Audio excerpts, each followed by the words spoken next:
Hello, everybody. Welcome to section 3. This lesson today will be on basic grammar and sentence structure. This one's my favorite. I really love this topic. So we're going to get into today the most essential part of English grammar, the tense, the sentence structure. So today we're going to talk about 12 English tenses, the 12 that we use and how we use them. And apart from other languages, actually, we're using these tenses. There are times when we bend the rules a little bit, but we are actively using these tenses every single day. We're also going to talk about how to build clear and grammatically correct sentences and then apply these concepts into a real life scenario. So let's go. Okay, so here is a quick look at the tense table. So first, I want you guys to know, if you want to pause the video, you can take some notes, get familiar with these if you're struggling with these right now. But what I want you to see is, number one, the perfect tenses are always going to be the most challenging. And we're going to get into each one individually, but the perfect tenses are the most challenging, of course. So we're going to break all of that down right now. I'm going to show you how to use those tenses, how to separate them in your mind, and when to use them. Take a look at that far right column, when to use them. That's really key. That's really important. So let's go. All right, so now we're going to focus first on present tense. First, present tense. The reason why is because I would just say this, the perfect tenses for present tense, right? We have present, perfect, future, perfect, past, perfect.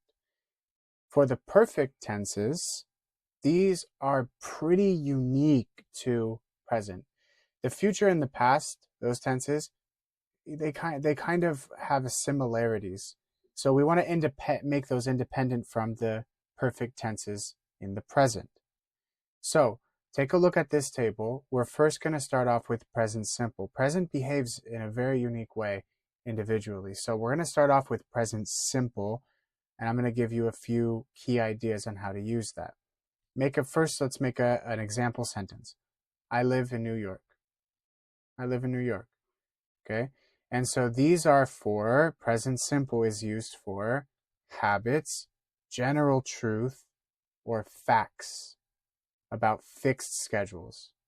Example, time indicators. Usually when we're using present simple, we're saying things like always, often, every day, on Mondays.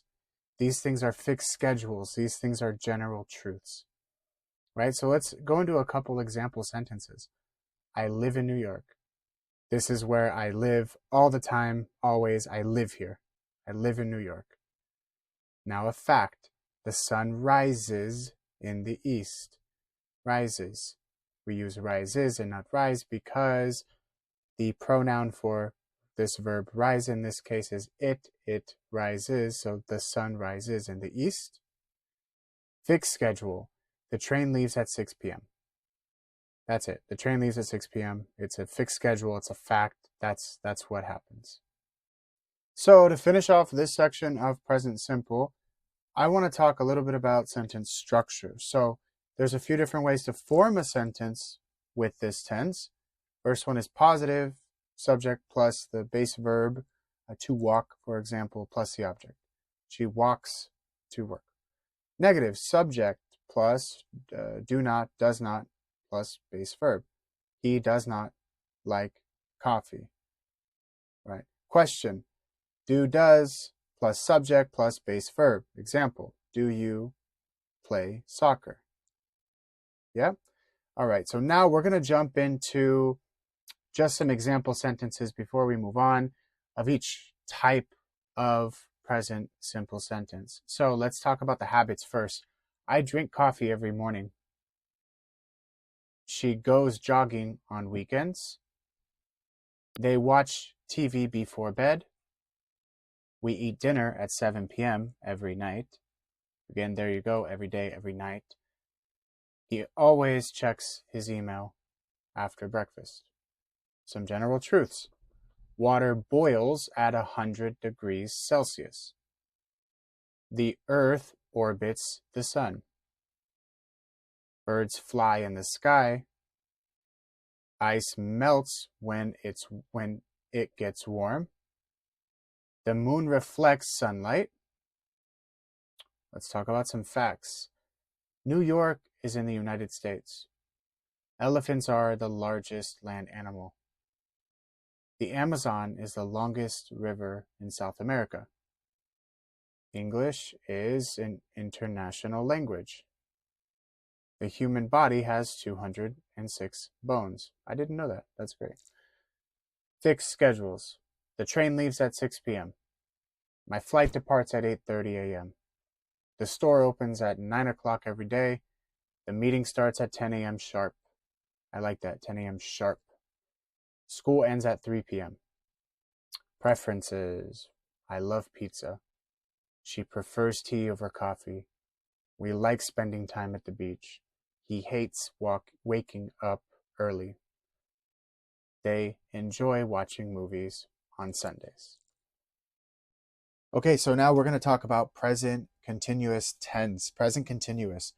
So present continuous is formed with am, is, and are, or are, and then the main verb with ing at the end. And what are we using this tense for? These are for actions occurring at the current moment. For present continuous, these are actions at the current moment. These are temporary actions. These are actions happening around the present time, situations that are changing or developing, and annoying or repeated actions, often paired with the word always. So let's look at some time indicators. So here are some common time indicators that help us identify present continuous tense. So first one, now, at the moment, currently, these days, this week, and lately. So just keep in mind, time indicators are super, super important because using these words are going to really make it come alive, make this tense come alive. If you don't use this type of language sometimes, the sentence could be a little bit vague and the meaning can be lost. So these are really important to note. Let's talk about sentence structure. Let's break this down. So first, positive structure. Subject plus am, is, are plus verb ing. Example, they are playing outside. Negative structure. Subject plus am, is, are, not plus verb ing. He is not watching TV. Question structure. Am, is, are plus subject plus verb ing. Are you reading a book? Okay, so the present continuous is perfect for actions describing things happening at this very moment. I'm drinking coffee at the moment. She's typing a message on her phone. We're sitting in the meeting room right now. They're discussing a project with the manager. He's fixing his car in his garage. And sometimes we use this tense to describe actions that are temporary, lasting for a short time. Here are some examples. I'm working on a short-term project this month. She is living with her cousin while looking for a new apartment. We are staying at a hotel during our vacation. They are using a rental car because their car is in the shop. He is studying in the library this week for his exams and also for actions happening around the present moment. So present continuous also describes actions that may not be happening at the exact second, but are ongoing around this time. I'm preparing for an upcoming presentation this week. She is taking yoga classes these days. They are painting their house this month. He's learning how to play the guitar lately. We are trying out new recipes for dinner recently. And also we use this tense to talk about things that are in process of changing or developing. For example, the days are getting longer now that it's spring. Technology is evolving at an incredible pace. She's improving her English skills with regular practice. The company is expanding into new international markets, and he's becoming more open to new ideas. Finally, we use the present continuous with always to express annoyance at repeated behaviors. For example, she's always interrupting me when I speak. He is always complaining about his job. They are always leaving the lights on when they leave the room. You are always making excuses for being late, and we are always running out of milk because no one buys it. Okay, here we go with the favorite, the challenging, one of the most challenging, I would say, maybe top three most challenging, is present perfect. Present perfect. Let's get a couple things clear. Present perfect, it has present in the name, but it's used to talk about actions that happened at an unspecified time in the past, but are still relevant to current experiences. So really, it's not something that's happened in the present moment. It's something happened in the past. It's just relevant for the present moment. Okay. So let's talk about first a couple of time indicators. So these are going to be really important. Remembering these time indicators are going to help you to know how to use these. And for present perfect, they're super, super, super important. So time indicators: already, yet, just, ever, never, so far, recently, and up to now.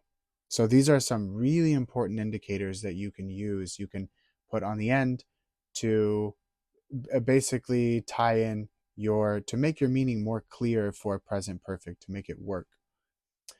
So let's look at the sentence structure. So positive, subject plus have has plus past participle, the third column in our verb chart that we do growing up in school. Negative, subject plus have has not plus past participle. Question, have has plus subject plus past participle. So for positive, we have visited London. Negative, he has not seen the movie. Question, have you eaten dinner? Okay, so let's talk about, very quickly go into an explanation of what the present tense is used for. Just some really high level categories that they're used for. So the first one is for unspecified past actions, life experiences, recent actions, ongoing results, achievements, or things that have happened so far. Just remember, the exact time of the action is not mentioned. The exact time of the action is not mentioned. This is really important. You cannot say, I have eaten dinner today at 12 p.m. You can't mention exact time. That's really, really, really important. Okay? It's the result or the connection to the present that matters, not the exact time. All right, so let's go down into some specific examples. So the unspecified past actions. So let's talk about this. Let's do a sentence first. I have finished my homework. So it's often described to you for actions that have happened in the past without specifying exactly when. So I have finished my homework. Why not say simple past? Well, the simple past requires a specific time, right? I finished my homework yesterday. So remember, we're talking about these time indicators. They're really, really, really important, right? I finished my homework yesterday. I want to let you know a specific time I finished it. The present perfect could be better because when the time isn't important, we want to care about the action's relevance now rather than just the time of when it happened, right? Did you finish your homework? I've finished my homework. If you catch the IVE, I've finished my homework. So this will let you know it's done, but we don't want to tell you exactly when. We don't know if it happened a year ago, or 2 years ago, a day ago, an hour ago. We don't know. That's the beauty of the present perfect. Let's go into a few more examples. She has cleaned the kitchen. We have read that book before. They have completed the project. He has written several poems. Okay, let's go down to the next one, life experiences. So this tense is for, or this we use this tense for life experiences to talk about life experiences or things that people have done at some point in their life. For example, I have traveled to Japan. So why not use the simple past? Well, the simple past would focus on time, like we said before. I traveled to Japan in 2019. We can't say I have traveled to Japan in 2019. Can't say that. The present perfect is going to highlight perfectly the experience is part of your life without trying to tie it to the moment to tell you exactly when. Yes, I've traveled to Japan. I've had this experience. We don't need to say exactly when. If you want to ask, when did you travel? Well, I traveled to Japan in 2019. But I have traveled to Japan, yes. Let's go through a few more. She has visited the Eiffel Tower. We have tried sushi before. They have never been to New York. Have you ever gone skydiving? Okay. Next one, recent actions. So when discussing something that happened recently, we often use the present perfect with words like just or already. For example, I've just finished my lunch. So why not use the simple past? That's a great question.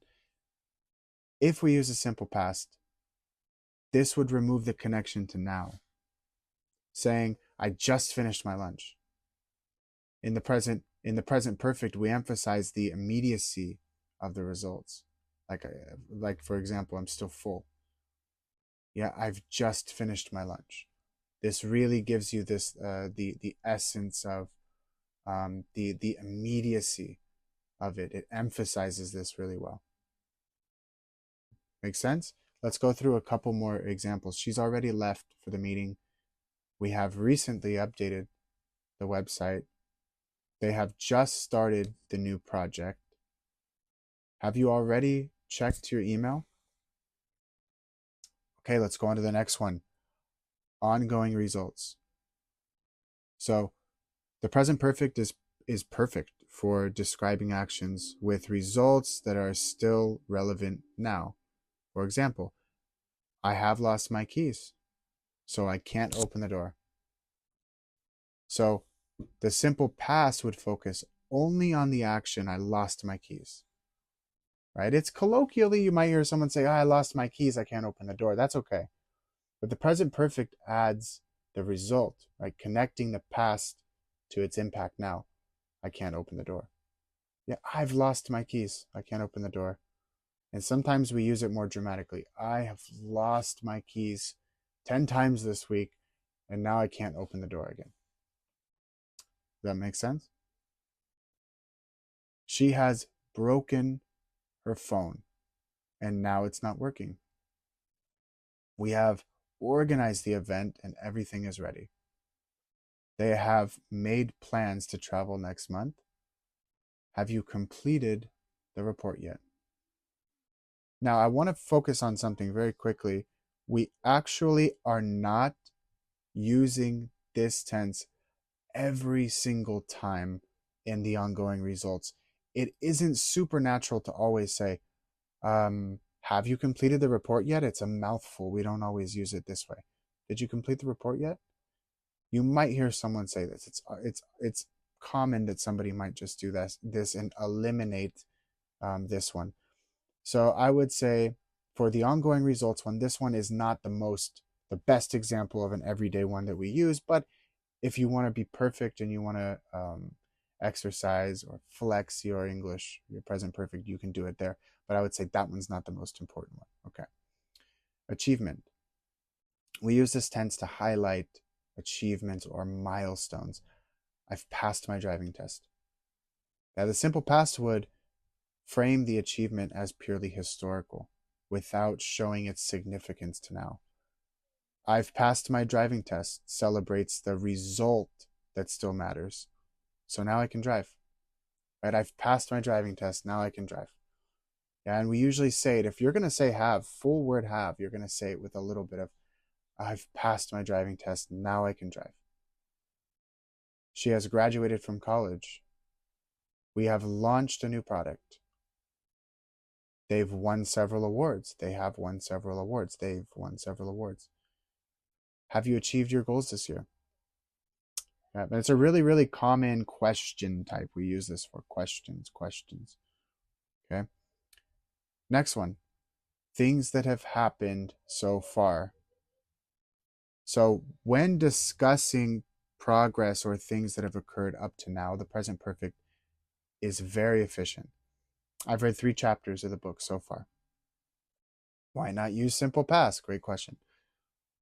The simple past would imply completed progress without connecting to ongoing activity.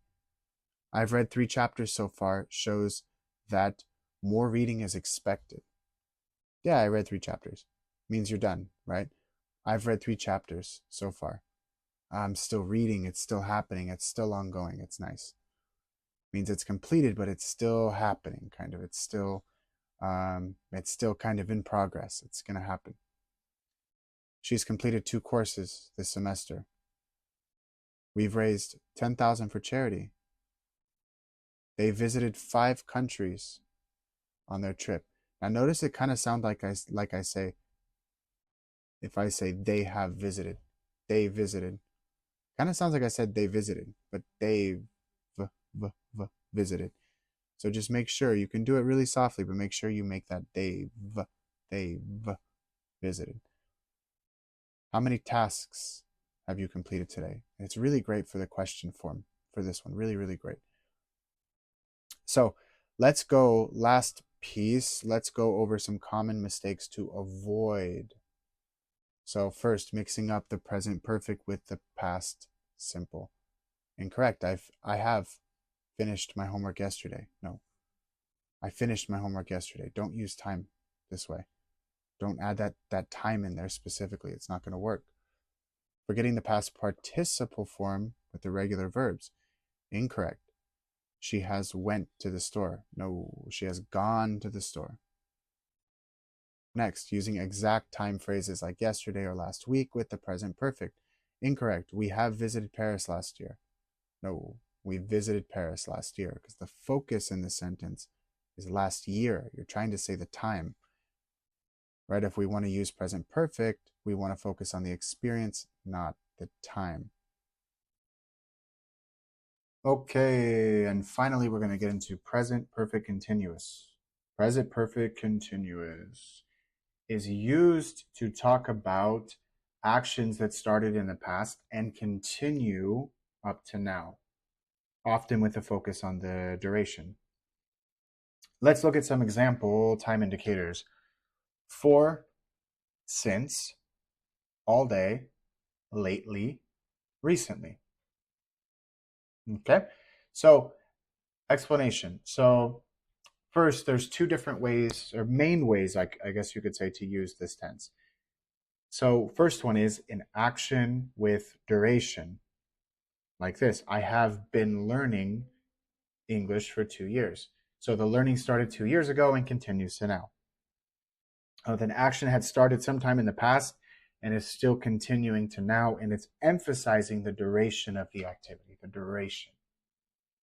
Recent actions with evidence.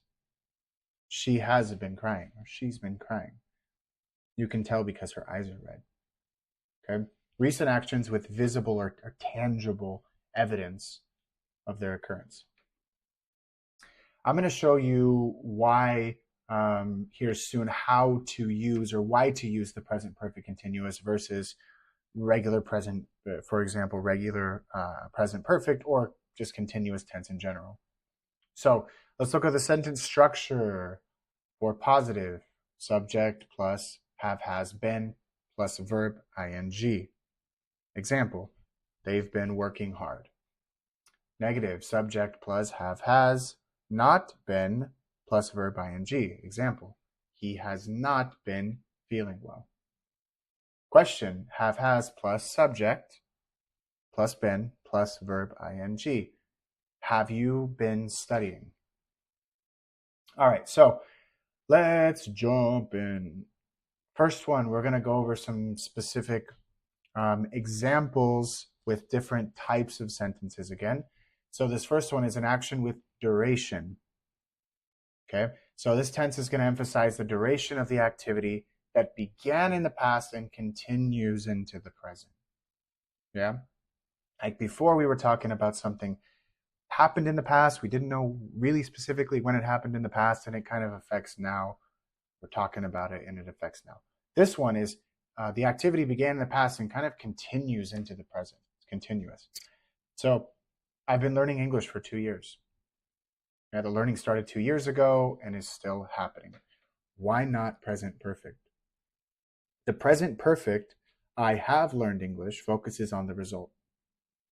Present perfect continuous emphasizes the ongoing nature of this action.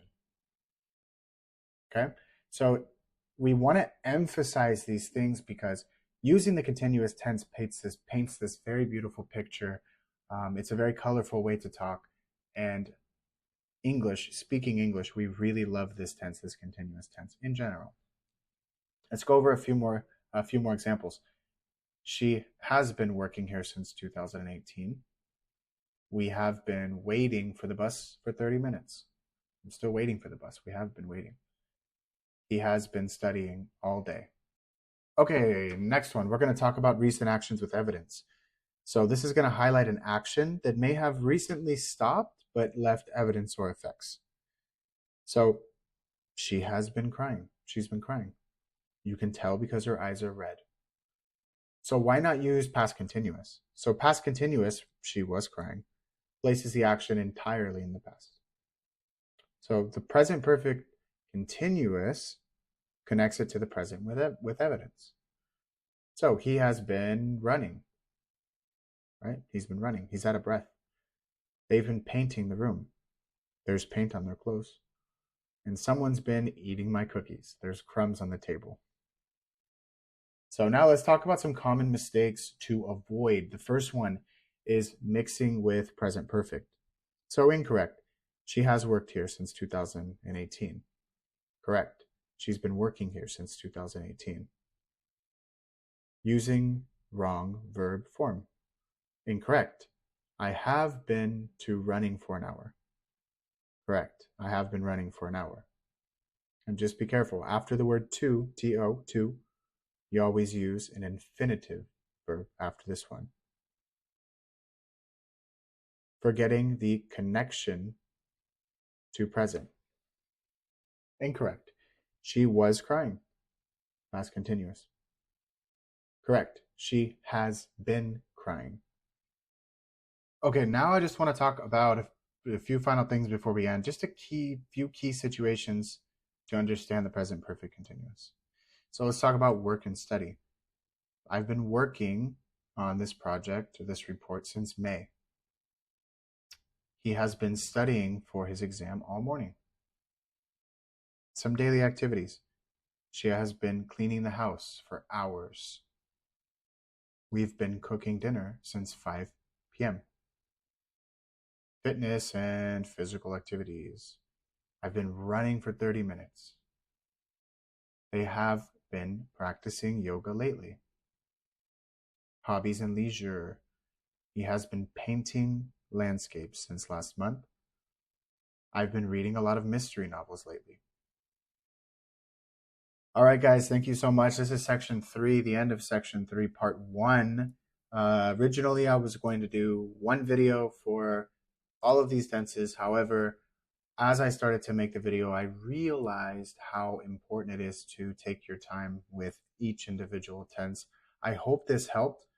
Stay tuned for the part 2. There's going to be 3 parts on this section, just to make sure we cover each and every tense in detail. So this present tense is the foundation of English communication. It reflects our immediate thoughts, our actions, our experiences. Mastering the present tense is super important because it's the gateway to understanding other tenses. It's going to allow you to feel confident, to express your routine, general truths, immediate actions. So just try to remember you're painting a picture inside of our mind. Using these tenses correctly is going to help you. Now, of course, there are times day to day where you might hear someone even natively use it incorrectly. Yeah, but you want to learn it the right way. You want to learn it the right way and understand what you're doing, because it will give you respect from someone else that you're speaking with, especially in the business sense. If they see, wow, they really understand the language, they understand how to use it correctly, it will go a long way for you. And as I always kind of think of it, is those who study English as a second language sometimes understand English, and most of the time maybe even understand English deeper and more than native speakers. So I'll see you guys in the next video. Thank you so much. Talk to you soon.